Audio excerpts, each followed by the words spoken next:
Grief. It's a process everyone goes through differently. But the thing with losing a loved one is there is no cookie cutter approach to getting through it.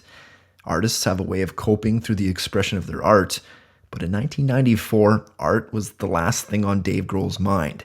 He had sunk deep into a depression and was unsure if he'd ever play music again. He had just lost the lead singer in his band, and more importantly, a best friend, to suicide, Kurt Cobain. Dave was basically just a kid. He didn't know how to recover from his life turning upside down like that. It was too heavy. For months after, Dave couldn't sit down at a drum set. He couldn't even listen to music. It reminded him of Kurt, and it was too painful. But after a long and hard 6 months, that musical voice came calling again like the old friend it was to him. As much as he missed Kurt, Dave realized the one thing he was truly cut out to do in this life was music. And to get over Kurt's death, he couldn't run from that fact any longer. He knew he had to at least try channel his pain into something constructive. Just more than a year after joining this relatively unknown band as their new drummer, Nirvana released Nevermind in September of 1991. It didn't happen all at once, but a few months after its release, Dave would realize he was a part of the biggest band on the planet. The initial pressing of Nevermind was about 35,000 copies, a pretty good indication of the label's expectation to last them a few months. Instead, those copies were gone in a few weeks, and within a month, the record was gold. By Christmas, the record went platinum. By the new year, they were selling 300,000 records a week. But almost as quickly as it happened, everything came crashing down with singer Kurt Cobain's death just a few years later on April 5th, 1994. Davis said, quote, "When Kurt died, I was lost. I was numb. The music I had devoted my life to had now betrayed me. I had no voice. I turned off the radio. I put away my drums. I couldn't bear to hear someone else's voice singing about pain or joy. It just hurt too much." Dave spent the next 6 months away from music. He found himself void of direction and motivation, trying to make sense of a world where Kurt was gone. To continue playing music almost seemed in vain. Dave thought he would always be regarded as that guy from Kurt Cobain's band. He sought solace in the arms of his girlfriend, and just weeks after Kurt's death, decided to marry. They would travel around the world, with Dave being able to reflect on the Nirvana whirlwind that was his life for the previous 4 years. Eventually, though, Dave had to pick himself up and move on. As he'd say years later in an interview, quote, "There's no textbook to help you through something as tragic and horrific as that. So it was just time to keep playing. I had been in bands a long time before that. I wasn't ready to give up music. And there was times where I really felt like it. It was hard to listen to music because I would just associate it with the death of a good friend." By October of 94, Dave decided that enough was enough and that he needed to get back to the one thing that had always provided him support and security, the simple act of making music. His sense of perspective was brought into sharp focus by words on a postcard sent by the Seattle punk band 7 Year Bitch. They went through something similar, dealing with the death of their guitarist Stephanie Sargent in 1992 by a fatal heroin overdose. The words read, quote, "We know what you're going through. The desire to play music is gone for now, but it will return. Don't worry." Dave would later confess that the letter saved his life. Dave has always had an itch for songwriting. In fact, the drums wasn't even his first instrument as a kid, it was a guitar. But when the main songwriter in your band is Kurt Cobain, you kind of stick to the drums. As Dave jokes now, when asked why he didn't write more in Nirvana, what's the last thing the drummer said before he got kicked out of the band? "Hey guys, I got some songs I think we should play." So after many years of recording demos in his basement, Dave decided it would be the perfect time for a creative rebirth, to start the next chapter in his life. Dave's writing contributions had started to grow over the years in Nirvana, and Kurt was actually fond of Dave's songwriting, both lyrically and melody-wise. An example is Marigold, a B-side on the Heart-Shaped Box single from their second album, In Utero. It was the first Nirvana song Dave did all the lyrics and melody front to back. In January of 94, Nirvana had set aside some studio time to work on demos. Kurt wasn't in a good place at the time and missed most of the 3-day session, so Dave and Chris Novoselic, their bass player, worked on their own stuff. This is where songs like Big Me, February Stars, Exhausted, and Butterflies were born, all of which would become Foo Fighters songs later on. Little did Chris and Dave know that this would be the final time Nirvana would ever be in a studio. The setting was Robert Lang Studios, in fact just down the street from Dave's house in Seattle, and it would serve as a perfect place for Dave's creative rebirth, Later that year, in October, Dave decided he'd book 6 days at the studio, just him and a producer/engineer to record them. His idea was to record about 15 of his own favorite songs he had written over the years that no one had heard, some dating back to 1990. For each day, he'd follow the same routine. Dave would arrive at around 9 in the morning, along with producer Barrett Jones, who also, by the way, worked on a demo tape Dave made in 1992 called Pocket Watch. They'd start production by noon and finish front to back 4 songs a day. Davis said that throughout the day he'd be running from room to room, still sweating and shaking from playing drums, and then pick up the guitar and put down a track, do the bass, maybe another guitar part, have a sip of coffee, and then go in and do the next song. The only performance by an outsider was one guitar part on Ecstatic by Greg Dooley. Each song was recorded in the same order that became the album's track listing, the first one being the first song Dave wrote after Kurt's death, This Is a Call. Dave deliberately put This Is a Call as the opener to the album, while the verses are intentionally nonsensical to steer away from anyone thinking he was writing about Kurt. The chorus is him saying goodbye to his past, with This is a call to all my past resignations. This is a call to all. Davis said, quote, "It's just sort of like a little wave to all the people I ever played music with. People I've been friends with, all my relationships, my family. It's a hello, and in a way, a thank you." Because he wanted the album to stand on its own without any preconceived Nirvana shine, Dave didn't put his name on it, instead hoping people would imagine it as a band. He called it Foo Fighters, the description World War II aircraft pilots would use to describe UFOs.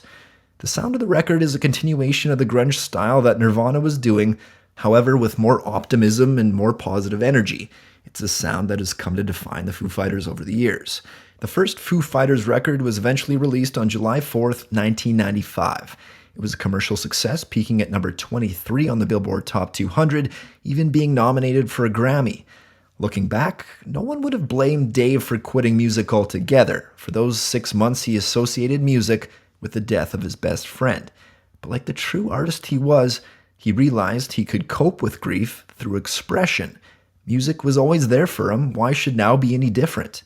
Dave now woke up every morning with a newfound sense of purpose.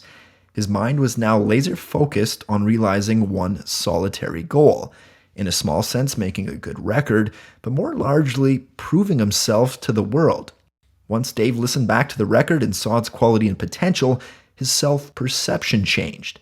His heart was inflated with a feeling of being in charge of something, feeling like he had now taken the reins of his life. It was a launching pad for what would become the Foo Fighters. Once the wheels of his creativity started gaining momentum again, there was no limits to where he could now take this. In a recording studio, it was possible to play each of the instruments heard on tape. Live, it was not. If Dave wanted to take the Foo Fighters beyond the realms of recorded music and into the great wide open, he needed a band. And so without fuss or fanfare, he found 3 other guys to join this new pursuit. An extensive tour would bond them together, and 2 years later, it was time for Dave to conduct another experiment. What would a Foo Fighters record sound like with a full lineup? The result? 1997's The Color and the Shape.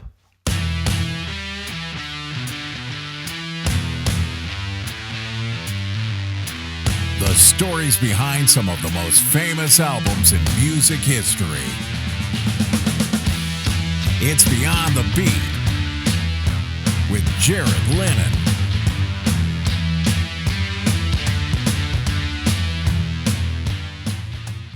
I've made punk rock records, and they're fun and great, and it's quick and there's passion. But I did that with the first record. I've never made a big, proper rock record before, so why not? People just don't seem to do it anymore, so we might as well take a shot. That was a quote from an interview with Dave just before The Color and the Shape would be released in 1997. Having taken on the world and proven himself with his demo tape selling more than 2 million copies, Dave was now in a mindset of pushing his band's sound into more lavish and expansive territories. To realize Dave's goal of making Foo Fighters a band, he had found 3 other members before it was time to tour to promote the record. Pat Smear was recruited first. Dave knew Pat when he had joined Nirvana in 1993, and of course always looked up to him as a punk rock pioneer in the Los Angeles band The Germs.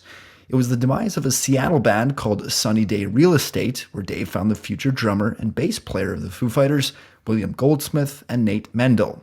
You might ask, why not Chris Novoselic, the bassist in Nirvana? But both Dave and Chris agreed Nirvana was an open wound they needed to leave alone for a while. Plus, Dave didn't want anyone thinking they were creating a second Nirvana.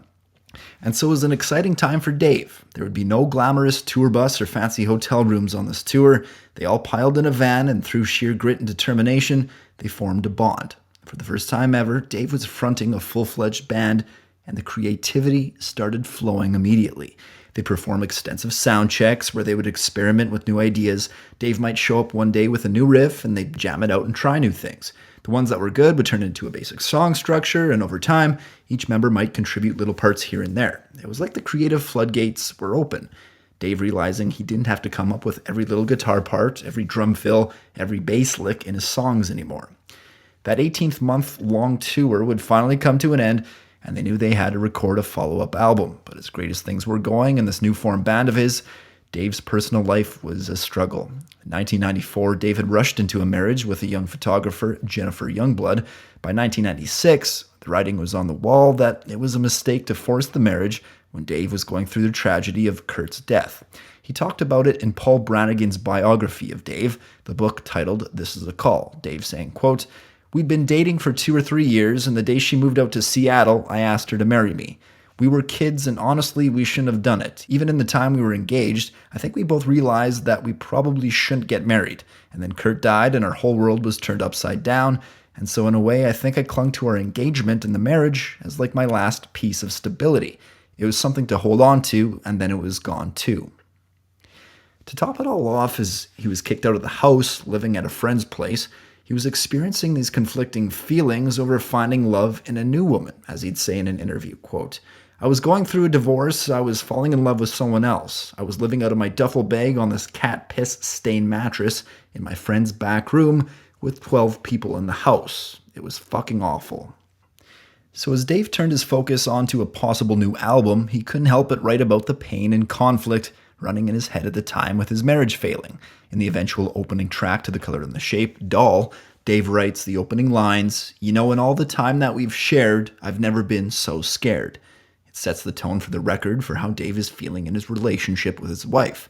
In the second verse, he writes, "I wish I had never taken this dare. I wasn't quite prepared." Dave later spoke about the song, saying, quote, "It's all about your fear of entering into something you weren't prepared for, which is the way I feel about mostly everything. It can pertain to the band as well, being a singer, songwriter, and freaked out." Doll is the perfect prelude to the second song on the album, the eventual first single, titled Monkey Wrench. In Doll, Dave is unsure of himself and of the relationship. The lyrics set up the uncertainty, the self-doubt, and innocence for Monkey Wrench to immediately tear down with answers, self-assuredness, and self-awareness. The thing with divorce and breakups is that it's easy to just lay the blame on the other person and to get resentful. But Dave tried his best to be stoic about the whole situation and look at the relationship objectively and mature. He opens the first verse taking an overhead look at the relationship, where it's gone, and admitting he's acting childish and becoming resentful with, "What have we done with innocence? It disappeared with time, it never made much sense. Adolescent resident, wasting another night on planning my revenge." In the chorus, Dave then employs the metaphor of him not wanting to be a monkey wrench. A monkey wrench meaning an adjustable wrench, like he's not going to adjust himself to fit what she wants in a husband. Instead of pretending to be something he's not to save the marriage, he recognizes he has to be true to himself with, "Don't want to be your monkey wrench, one more indecent accident. I'd rather leave than suffer this. I'll never be your monkey wrench." A monkey wrench could also refer to the common phrase of wrecking a situation by throwing a wrench into it. Dave not wanting to sabotage the relationship any further. Dave would later talk about the song, saying, quote, "It's about realizing that you are the source of all the problems in a relationship, and you love the other person so much you want to free them of the problem, which is actually yourself." If the lyrics are downbeat, the music is anything but. Kicking off with a slamming punk pop guitar riff, there's an interesting stop-start before the verse begins. It turns into this great mosh pit banger that translates well into their live performances. One of the highlights of the song is in the bridge. It's the heaviest part, almost like the rest of the track is a build-up towards it. While the rest of the song may be Dave trying on a more mature take of the breakup, The bridge is where he lets all his emotions run through, as if he's speaking to his wife directly in one last argument before they get a divorce, with, "One last thing before I quit, I never wanted any more than I could fit into my head. I still remember every single word you said, and all the shit that somehow came along with it. Still, there's one thing that comforts me, since I was always caged, and now I'm free." In this part, Dave finds his inner deep-sea diver lungs and does it all in one breath. When they were recording, they all sat there for hours trying to get it right until finally Dave was able to deliver the performance. Then he motioned for everyone to keep playing because he didn't want to lose the take. When they play the song live, Dave usually lets the crowd sing this part, or else he has to skip over a bunch of words to inhale. The origins of Monkey Wrench came out of various sound checks while the Foo Fighters were on their first tour. As he'd later say, it was a riff that turned into another riff that turned into another riff. And it's an example of where Dave's headspace was and what he wanted as a whole for his follow-up album. It's why they released it as The Color and the Shape's first single. Rock radio was in the middle of its mid-90s post-grunge morose era, and so Dave wanted to go back to his punk roots a bit, while also telling fans of the previous record they weren't straying too far away from the singles I'll Stick Around and This Is a Call. But as Dave would later say in an interview, he was well aware the first single of this sophomore album needed to be a lot more polished than his previous work, saying, quote, "I knew it had to be good. I knew it had to solidify the band as a legitimate band. It couldn't be just another 6 days in the studio. It couldn't be a basement demo." Monkey Wrench was released about a month before The Color and the Shape on April 28, 1997. The song was a big hit, peaking at number 9 on the Billboard Mainstream Rock Tracks chart and at number 12 on the UK Singles Chart. Dave actually directed the video as well. He'd talk about it in an interview, quote, "We just started getting all these treatments for the video that didn't seem like they would go with the song, so I sat up one night and just listened to the song over and over and over again, trying to figure some interesting imagery. I went to sleep that night and I had this dream, and the video ended up being the dream I had that night. It's basically the band looking in at the band and how we see ourselves. It's not really like I knew what I was doing, I just really wanted it to seem like a dream."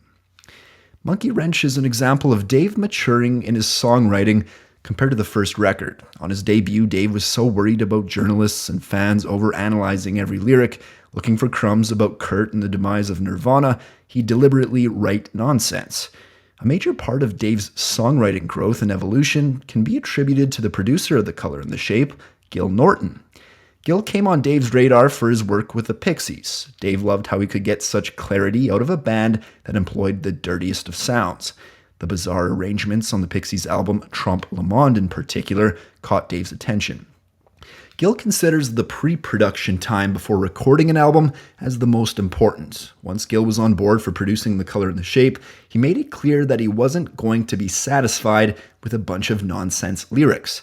And so he sat with Dave before they even entered his studio, and they went over all the arrangements of the songs. Sometimes Dave would have a great chorus, but no verse.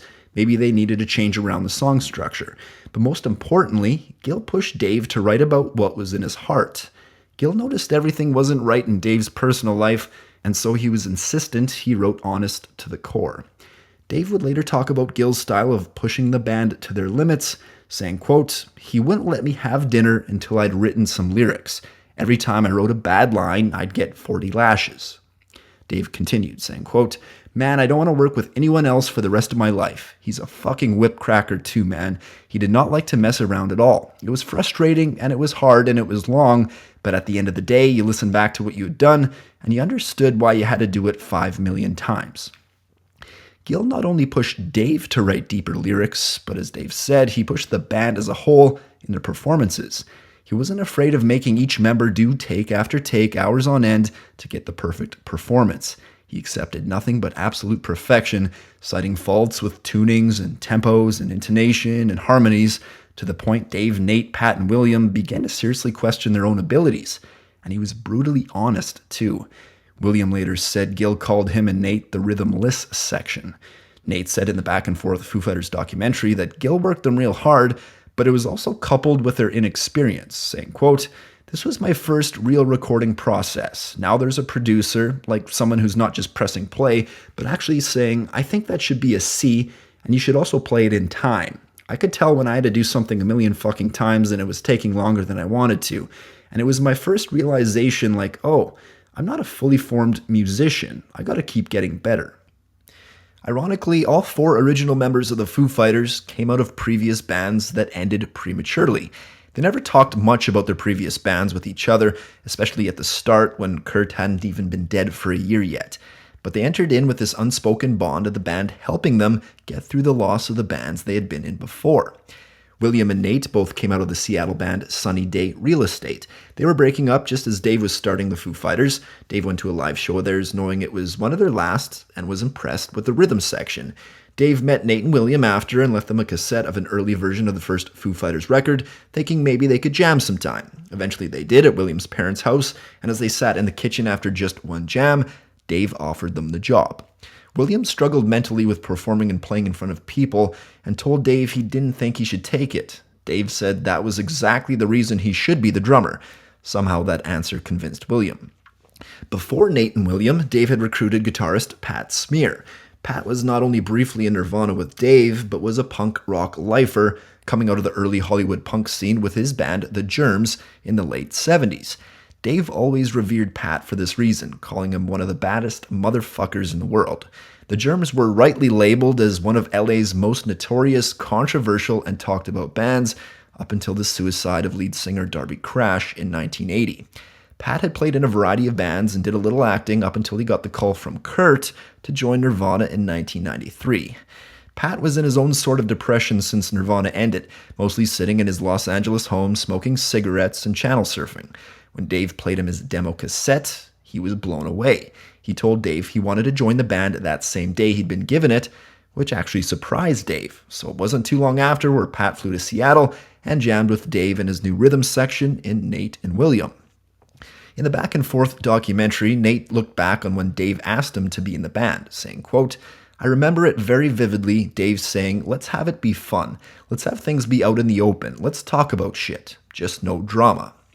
William added, quote, "He was like, I don't want it to be a stressful thing. We're not going to tour into the ground," which I was glad about.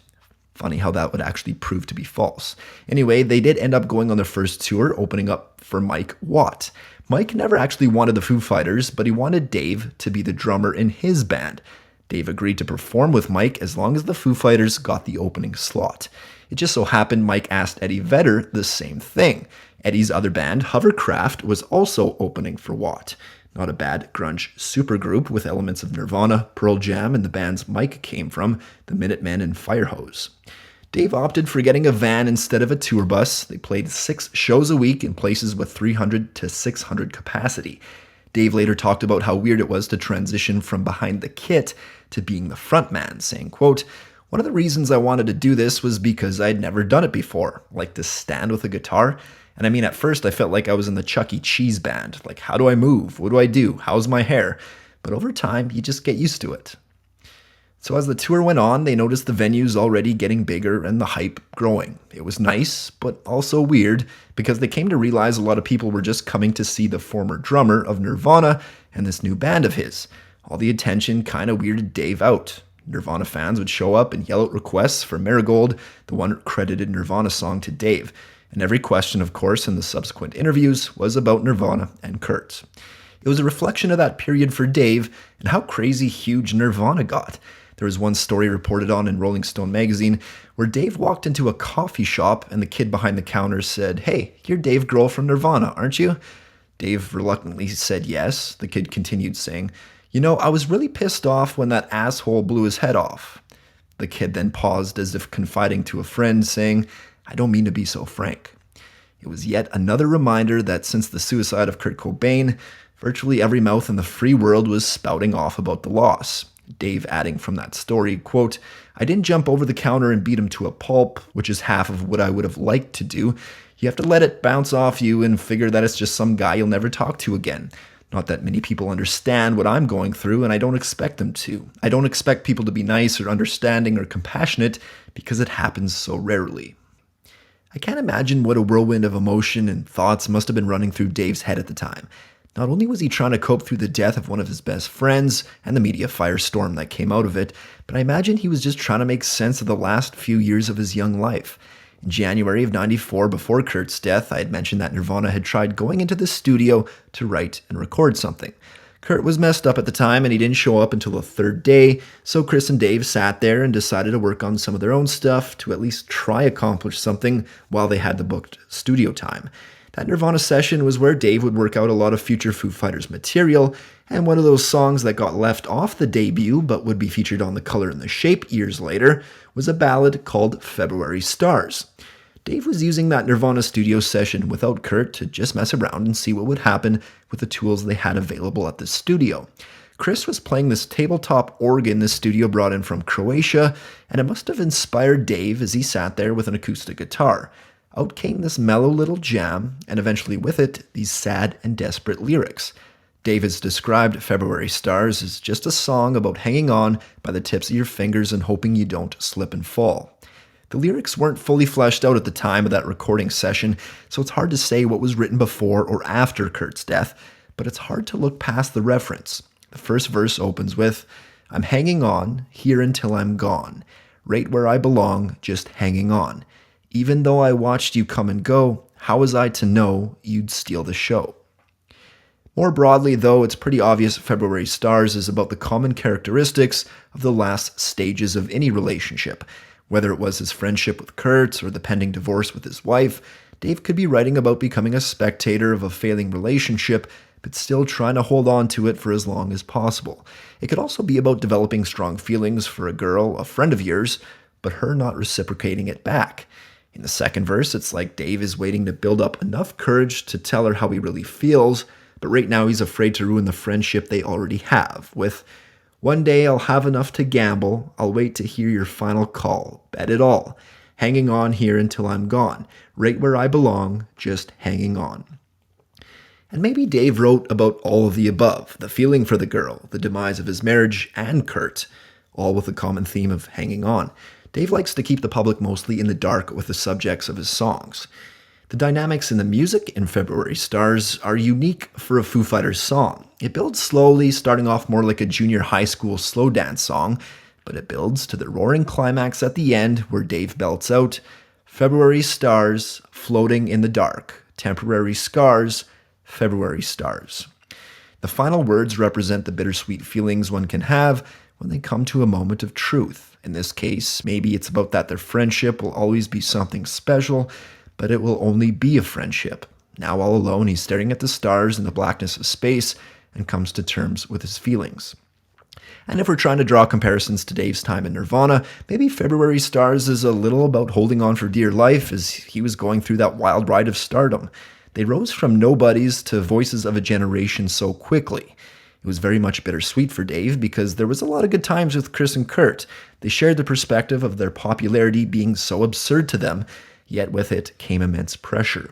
Dave later talked about how the bad things that came out of Nirvana are like those temporary scars, and how he can now look back at that time in his life with a smile, saying, quote, "I really thought every time I sat down on the drum stool that it would be the night where I fainted on stage.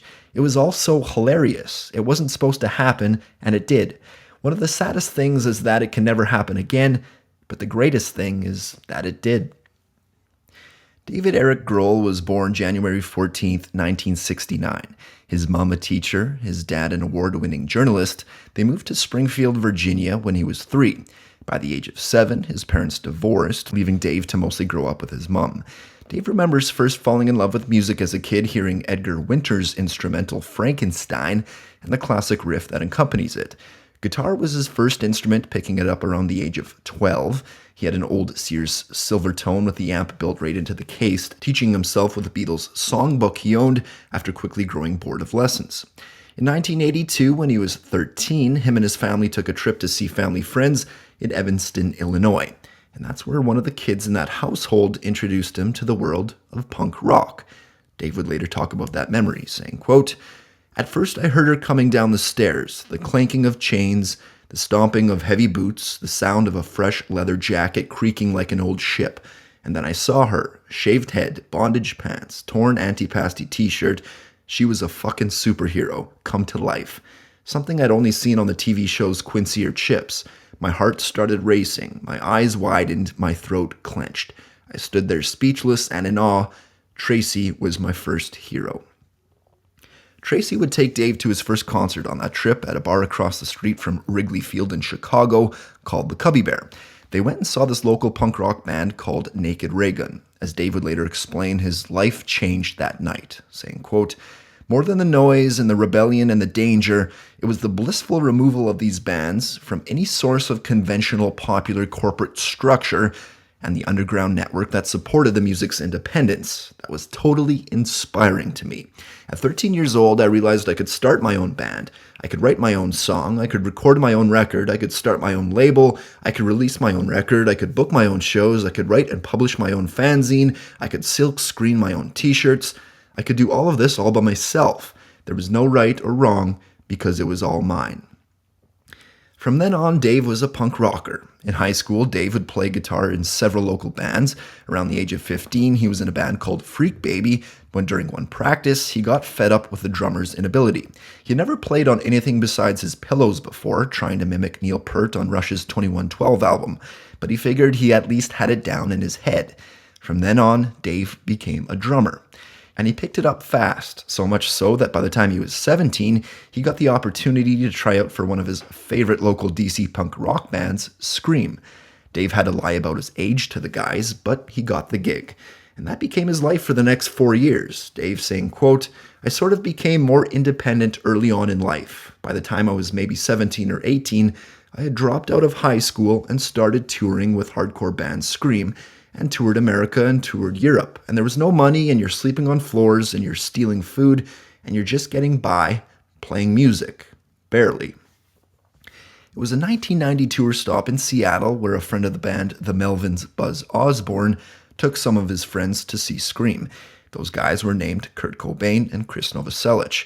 A few months after that show, Scream disbanded mid-tour. Dave called up his friend Buzz Osborne to ask for advice on possible next steps. Osborne told him that his friends in a band called Nirvana was looking for a new drummer. Dave knew of them a little bit from Nirvana's debut album Bleach. He got their contact info, flew out to Seattle to audition, and got the gig. For the first few months of Dave's tenure, it's important to remember they weren't very well known. In fact, they were still shopping around looking for a major record label. Finally, they signed with DGC Records, and in the spring of '91, they went to LA to record their next album, Dave's first, Nevermind. With all this going on, Dave is also busy writing his own material, some stuff that would become future Foo Fighters songs. He actually recorded his own demo cassette, calling it Pocket Watch, and using the pseudonym Blate. He was inspired by the drummer of the Police, Stuart Copeland, recording an album under the pseudonym Clark Kent. This punk rock ethos, the style of doing it yourself, really helped propel Dave's career up until Nirvana, and then after with the Foo Fighters. In punk rock, you're always an outsider, so you never assume anything will be handed to you. That work ethic coming up in the punk rock scene of DC and later honed with Scream always served Dave well. Part of that punk rock ethos is the cynicism of the mainstream, of looking at the big stars and celebrities of the world and not really identifying.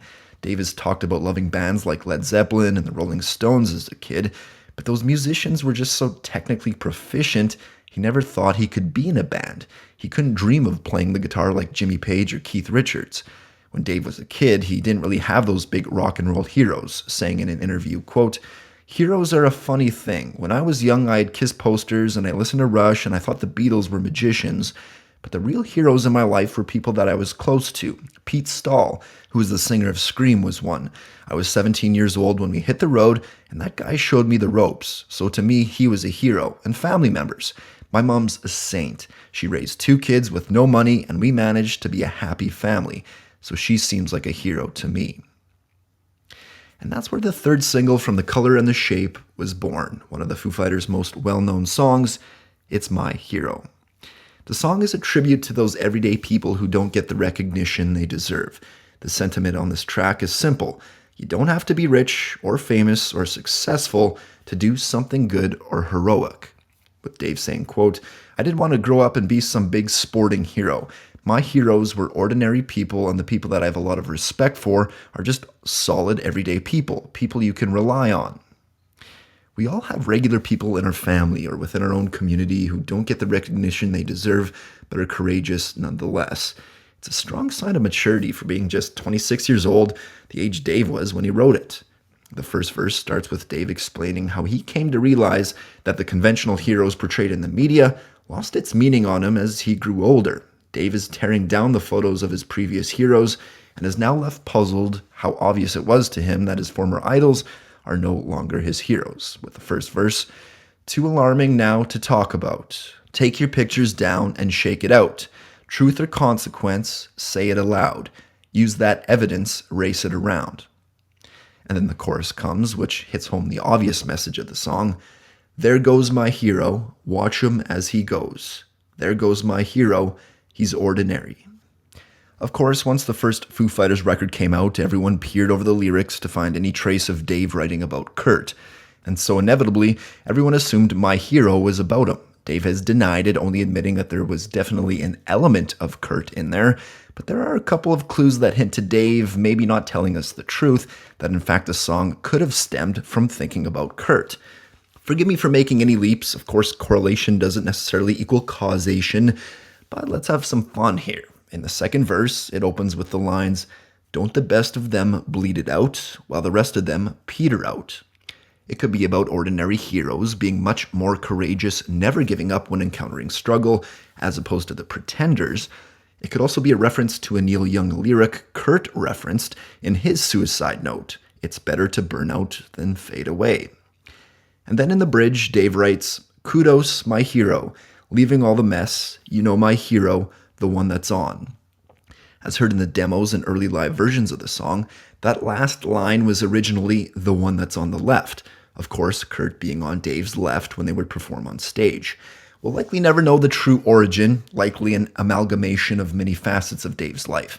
Bradley Cook, the recording engineer for the song, stated that Dave told him specifically that it was a track about Cobain.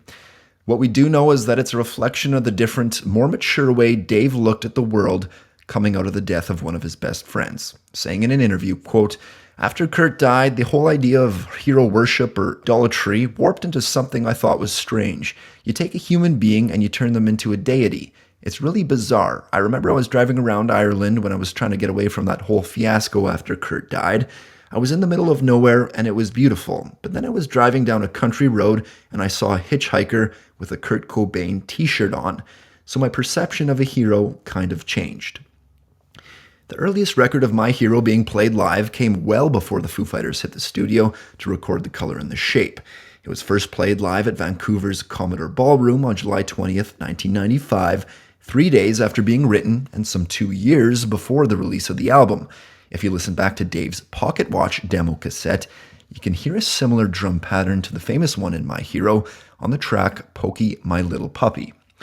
My Hero was actually the first song that resonated with producer Gil Norton when they first sat together before they went into the studio to run over the song structures. Gil has said that Dave played the riff for him on acoustic guitar and immediately could hear the intention of the song and what the melody was doing just by the riff and the emotion in it. Gil said in an interview that it's a testament to Dave's unique guitar playing, which he doesn't get a lot of credit for, saying it stems from his drum origins. Gil saying, quote, "If you write on guitar, it's about how you play the rhythm. By the time you bring a drummer in, it can change the rhythm and you can lose what the song was. It can get watered down or diminished. It's nice to start off with acoustic and vocal." Dave can get shit for his basic style of playing guitar, but even to this day, he doesn't identify as a guitar player. He's a drummer first and foremost. He said before that when he's playing drums, he's so comfortable he doesn't even have to think about anything. It's purely instinctual, like dancing. Well, when he's singing and playing guitar, he really has to try. But that rhythmic background is part of Dave's guitar charm, and it's how he builds Foo Fighters songs, building the dynamic with a guitar the same way he would with drums. He has said that he looks at a guitar like a drum set. The lower strings are the kick and snares, the higher ones being the cymbals. And so in verses of songs, he likes to play tight on the hi-hat, but when the choruses come, he likes to open it all up with the big cymbals, just like a guitar letting the strings ring out. No one taught him that, and Dave's kind of proud of that fact, saying in an interview, quote, "I like that if I go to IKEA and buy a shitty fucking chair that I need to put together, I don't really want to look at the instructions. I kind of just want to figure it out, because at the end of the day, when I'm sitting there in my shitty IKEA chair, I feel proud that IKEA didn't tell me how to put it together." As an overall musical talent, Dave is very good if you want to define it by his ability to play any rock instrument and sing. But if we're specifically referring to the drums, we shouldn't forget he's one of the best of all time. Punk drumming is not necessarily sophisticated, but requires energy, passion, and a lot of pounding. But there are enough videos of Dave since his Scream days to validate his drumming chops. That cascaded into Nirvana, where he's extremely effective in amplifying all those elements that made Nirvana great while keeping excellent time. Nirvana was forward and simplistic, and Dave stayed true to that, but he also added an explosiveness along with great unique drum fills and patterns. It's an extremely hard balancing act to do when every drummer wants to be the next John Bonham and show off their skills. You can simply tell off the debut album that the Foo Fighters was going to be a band that took full advantage of the drums in a more traditional rock style approach. The drum rolls, the fills, the intense kick beats, and occasional odd time signatures really set them apart from Nirvana. Not to say it was better, as that it is subjective, but it was certainly more intricate. So when Dave asked William to join the band, he had massive shoes to fill. It was all good on the tour, where it was clear William was competent enough to play the songs Dave had already written, but everything came to a head as they convened at Bear Creek Studios in late 1996 to write as a full band for the first time. All four members have described that time as a bad experience. Nothing was really gelling, and they just couldn't get performances onto tape. It's why Gil was calling Nate and William the rhythmless section. So as a planned Christmas break was drawing closer and closer, Dave knew something drastic had to be done. A full month in this studio was basically producing nothing they were satisfied with. Not only was the recording sessions starting to feel like pulling teeth, but while they were at Bear Creek, Dave was served his divorce papers from his wife. It was a weird time, so after conversations with Gil, Dave decided he'd experiment by re-recording the drums to Monkey Wrench once the Christmas break was over. The result, according to Gil, was a take 10 times better than what they had done with William at the helm back at Bear Creek. When you're the main songwriter in the band, you know what's in your head from front to back of what this song should sound like. But as Dave would later say, it doesn't mean he wasn't conflicted doing this over William's head, saying, quote, "When I've written a song, I have kind of a clear idea of where the basic root accents should lie. That's a fancy way of saying I know what the drums should sound like in my head as I'm doing this thing. That's not necessarily fair to say that as a songwriter who's collaborating with other musicians." If Monkey Wrench was sounding so much better, it made sense to Dave then to put some of the other recordings under the microscope too. In the days that followed at Grandmaster Recorder's studio in LA, Pat and Nate were summoned to redo their parts on track after track. They quickly realized that they were remaking the album, and equally obvious was the fact William was left in the dark, still in Seattle. William talked about it in an interview, eventually catching wind of the situation, saying, quote, "I was like, what's going on? Should I book a flight? I should be down there." And then Dave calls me like, "Don't come down here." I was like, "Why?" He goes, "I'm redoing a couple of drum tracks." And I was like, "Whoa, okay." And I met with Nate and I said, "What's going on? Dave redoing a couple of the tracks?" He goes, "Is that what he told you?" I said, "Yeah." He goes, "He redid them all." William was understandably pretty pissed off. He gave everything he had when they were recording up in Bear Creek, working 13 hours a day for 3 weeks, but with hindsight being 2020, he knew something wasn't right. Pat would talk about it in an interview, empathizing with William's situation, saying, quote, "You're a drummer for a band where your singer is the greatest rock and roll drummer in the world, looking over your shoulder and waiting for you to do it as good as him. All right, that's just fucked up pressure. Regardless of how good you are or whatever it is, that's just fucked up pressure. And remember that William was a kid. He was really young." William has said that he wasn't totally sure, but he felt like the record company and maybe Gil both pressured Dave into doing it. Regardless, it was a messed up situation. It fractured the band, but Dave didn't kick William out. William would later say, quote, "He still wanted me to be in the band and tour live. I was like, man, there are some people that are hired and session musicians, and that's cool, but that's not why I set out to play music. That's not what I did it for. For me to have that done to you and to continue playing live would have been damaging to my soul. I would have been going against what I believe in. I wanted to create music, not make money." Dave has said, quote, "It's a tough thing to talk about because I know William will never forgive me for playing drums on that record. I know it. And I wish things were different, but I felt like this is what I had to do in order to make this album happen." Eventually, Williams' original drum tracks can still be heard on Doll, Up in Arms, and the verses of My Poor Brain, but the drums on the rest of the album are all Dave's. William would leave the band, leaving the Foos without a drummer for their subsequent tour, but that was still a ways away yet. They still needed to get the album done first. It's hard to argue that Dave handled this situation well, but he was going through his own shit, as I've mentioned. The scars on his divorce were very raw, being served the divorce papers right before the Christmas break in '96.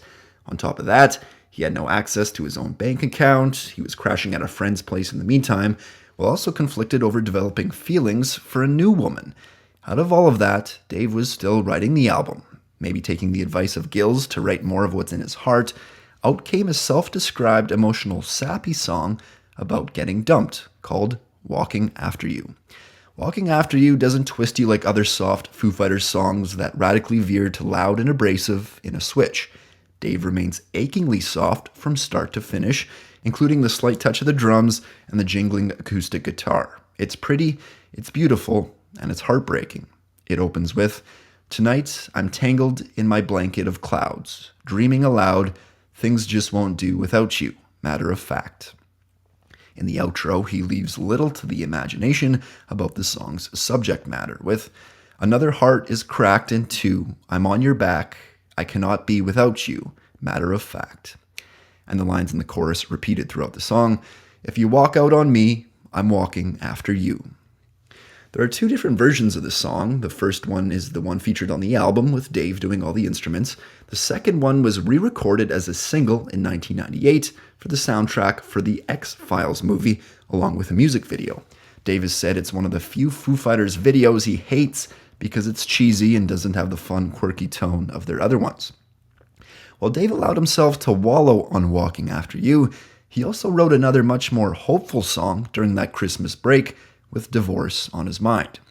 He couldn't shake this chord progression they had come up with in between takes of recording Monkey Wrench back at Bear Creek.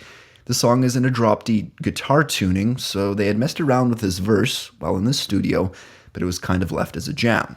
Dave thought it sounded too much like a Sonic Youth ripoff of their song Schizophrenia. Nothing really came of it, until Dave was with his own thoughts, living temporarily at his friend's place in his native Virginia over the holidays, when in a proper 45 minutes, out came Everlong.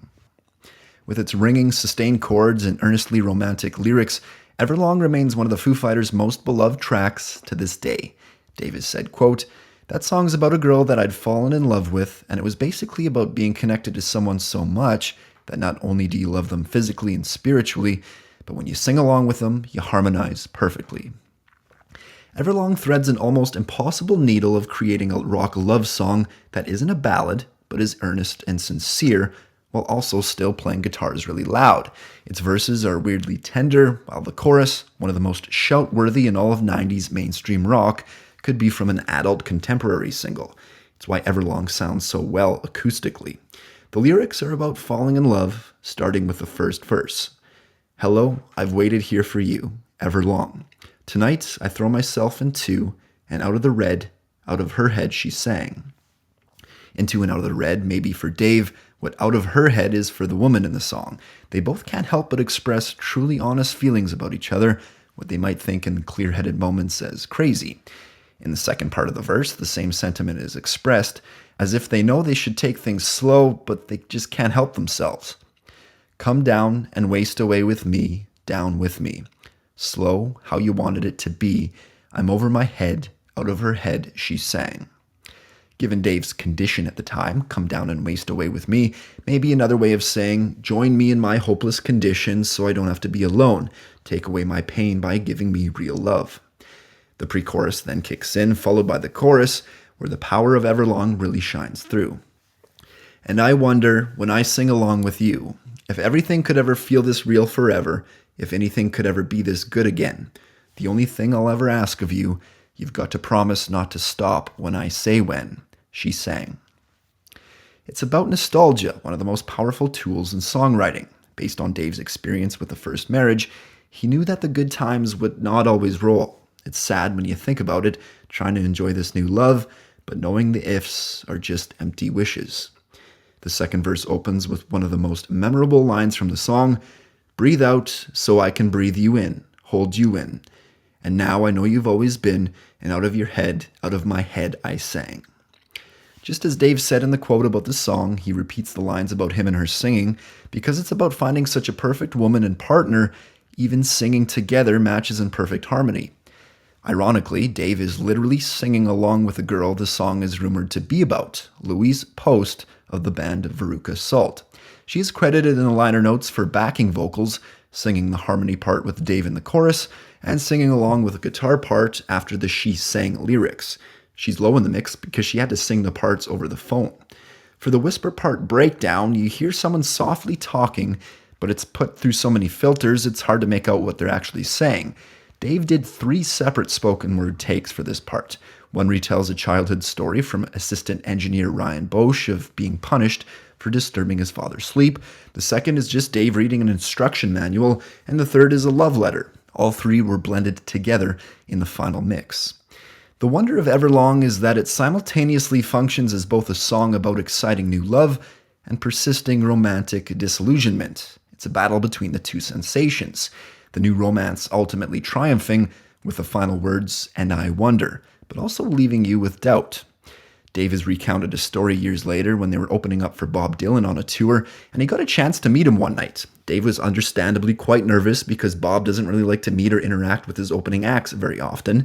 As Dave would say, he was told to meet him in some dark, mysterious corner in one of the arenas they were playing in at the time, saying, quote, he said, "Hey, how's it going? Thanks for being on the tour." He was a really nice guy. Then we were talking and talked about his book and stuff, and then he said, "Man, what's that song that you guys got? It says, 'The only thing I ever ask of you, gotta promise not to stop when I say when.'" And I said, "Oh yeah, that song is Everlong." He goes, "You gotta show that to me. I want to start doing that song." I just thought, you know what? I'm done. Dave has said that the legacy of Everlong really opened up a lot of doors for the band that they probably wouldn't still be around if it didn't exist. Melodically and dynamically, it proved to people the range of the Foo Fighters and Dave's songwriting. The song is both moving and adrenaline-raising, both huge-sounding and incredibly intimate. It's a song that can be played literally whenever, happy, sad, anxious, nostalgic. When producer Gil Norton first heard it, he remembers thinking that it tied the album whole, the catalyst to bring it all together. It's arguably the band's best and most memorable riff, their best climactic build, and their best music video. David Letterman called it his favorite song ever and asked them to play it for his first show back from heart surgery and also for his final show after 25 years. The video was directed by Michael Gondry, who'd later become famous for doing movies such as Eternal Sunshine of the Spotless Mind. The unique video is a surrealistic, satirical mix of Evil Dead meets Inception and was nominated for Best Rock Video at the 1998 MTV Video Music Awards. The video features the drummer that replaced William and the Foo Fighters' current drummer after all these years, Taylor Hawkins. It was released as a single on August 18, 1997. Though it became a decent-sized radio hit in America, it failed to crack the Hot 100. Months after it came out, Dave was a guest on Howard Stern's show, and he played the track on acoustic guitar. It wasn't even a planned performance, but Howard loved it, and he played it countless times on his widely syndicated show. It gave the song a whole new life, and to this day, Dave credits Howard Stern with the song's incredible popularity. Dave says it's rare that a song played live so many times can remain so special in its meaning for him, saying, quote, "When you play a song like that every night, so many people connect with it that sort of communal energy makes it magical every fucking night. Every time I sing, if everything could ever feel this real forever and everyone else is singing it at the same time, that's pretty powerful. It's pretty strong. Even on your worst night, it still feels good." When we hear Dave Grohl's name today, the first thing that might pop into your head might be rock star, or success, or incredible songwriter, or confidence. The reality is, his life had to fall apart in some sense before he could realize all of those traits. As the saying goes, when it seems life is falling apart, it may actually be falling into place. The Color and the Shape has been described by Dave as a therapy album. The band went into the recording process unsure of how they would gel, and the weight of Dave's divorce hung particularly heavily over the album's songs, even though he didn't realize the full extent of it until he and Gil Norton began sorting out the album's running order. Once they finally sequenced the songs, it ran like a therapy session, like one man's quest to make sense of the world crumbling beneath his feet. The opening track, Doll, has Dave whispering, "In all of the time that we've shared, I've never been so scared." It then descends into a noisy rush of Monkey Wrench, a song dealing with the exhilaration of overcoming feelings of entrapment and suffocation, ending with Dave singing, "I was always caged and now I'm free." From this point on, it's a free fall as Dave tries to take stock of the world around him. He deals with love and obsession in Everlong and Up in Arms, about insecurity and betrayal in Walking After You and February Stars, and about childhood dreams and adult responsibilities in Hey Johnny Park and My Hero. And throughout it, he flirts with rage. But the album closes on a positive note with New Way Home. It's Dave comparing a long drive back to his hometown to the journey of life. That even though it's full of twists and turns and can be terrifying at times, you start to realize you can make it through all of it. The phrase, "I'm not scared," is repeated throughout the chorus. Whatever Dave was scared about when the album started has been resolved along the course of the album. Dave would talk about it, saying, quote, "I go through this whole therapy session and I end up at the last track when I realize that it's okay. I can make my way through all of this, and I'm not that freaked out at the end." We were joking for a while when we were thinking about artwork for the album. I thought, why don't we get a picture of a therapist's couch on it? For the rest of my life, when I listen to this record, it will be the fall of 1996 and my journal entries, which is a little strange. Hell, Dave was still grappling with being a lead singer at the time and trying to be comfortable singing. He joked that instead of doubling his vocals in the mix, a common technique singers use in the studio to make them stronger, he quadrupled his vocals. Eventually, the Foo Fighters decided to name the album after an inside joke, something random that had nothing to do with the therapy theme. It was inspired by a bowling pin the band's tour manager purchased at a thrift shop. With every stop on the tour, he'd wander into thrift shops looking to buy the weirdest things he could find. One day, he came into the band's dressing room with a bowling pin, a red one with white stripes. The band all laughed at him, asking why he bought it, and he replied by saying he really liked the color and the shape. The band decided to use the British spelling of color as tribute to their producer, Gil Norton, who's British. The Foo Fighters' debut was more just a post-grunge amalgamation of Dave just seeing what would happen if he put his mind to fronting a band. The color and the shape was proof he could get past the sophomore curse. Not without growing pains, of course, but proof they could come together to be a full-fledged rock band. It debuted the Foo Fighters as a group that would be a major presence over the next 2 decades, and immediately dismissed skepticism over the band as a flighty, overambitious second act for Dave. But maybe more importantly, the color and the shape gave us Everlong, one of the best damn rock songs ever made. The Color and the Shape was released on May 20th, 1997. It was a commercial success, peaking at number 10 on the Billboard Top 200, up from 23 for the 1995 self-titled debut. It was nominated for a Grammy Award in '98 for Best Rock Album and remains the Foo Fighters' biggest seller in the US. The Color and the Shape was liberating for Dave. It gave him a new freedom that he could actually write about things he felt strongly about, that meant something to him, and things he wouldn't normally say in everyday conversation. Sure, the Foo Fighters get shit for writing the same 3-chord repeatable melodious grunge record every time around that sounds as good in arenas as it does in your local supermarket. But does a rock band have to be something more than dependable to make it top tier? I've heard the guys in AC/DC and the Rolling Stones have had nice careers themselves. Starting with fear and anxiety of moving past Nirvana, of fronting his own band, his vocals, and his divorce, The Color and the Shape guides you through Dave's journey, not only of this period, but of his whole life. And by the end, he finds that self-assurance and confidence in himself. In the Back and Forth Foo Fighters documentary, Dave had this to say, quote, "It's a crazy feeling when something goes from a spark of imagination to something you can hold in your hands. That first cassette, maybe in 5 fucking days or whatever, and here we are. It's just like, whoa, how the fuck did this happen?"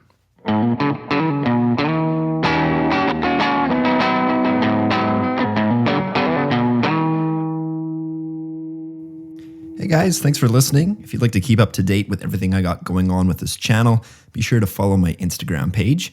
Also, I do have a YouTube channel where I condense individual stories from my podcast into short video form. So please like and subscribe on there as well.